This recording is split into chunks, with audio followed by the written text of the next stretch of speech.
Sticking with us here for the holiday season is a time where many of us gather with friends and family and consume lots of food and drink. And joining us live now in studio here is Carolyn Feltner, a registered dietitian with UofL Health, to talk about staying safe and mindful about what you're eating this holiday season. So Carolyn, thanks so much for being here on this day before Thanksgiving coming in. So, I know a lot of us are, we may be like kind of on a diet and then we're like, oh, but it's Thanksgiving, we can eat whatever we want.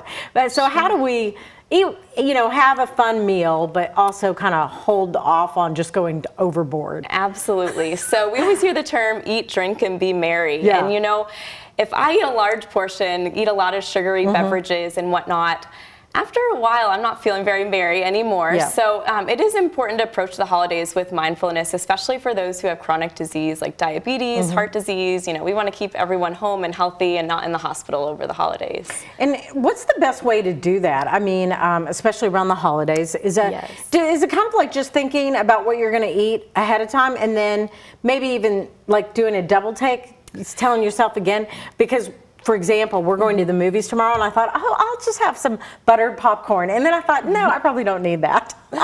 Okay, yes. As we approach those holiday meals, a lot of people tend to skip meals knowing they're going to have a big meal later, and that's actually not too great, especially for people with diabetes, blood sugar.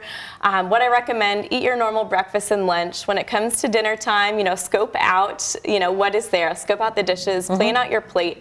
Try to get half your plate non-starchy vegetables. That's a great way to go. And then if dessert rolls around real quick, let's hold off for a little bit, get some movement in beforehand, and then go ahead and maybe indulge it later on. Okay.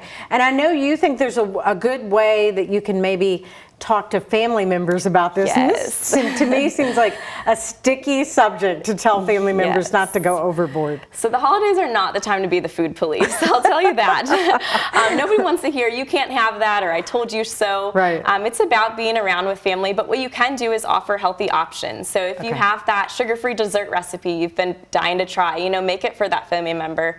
Offer breakfast and lunch the day of that meal, so it's not just one big focus meal too. Maybe trade out things like a little extra green beans if you're going to have mashed potatoes.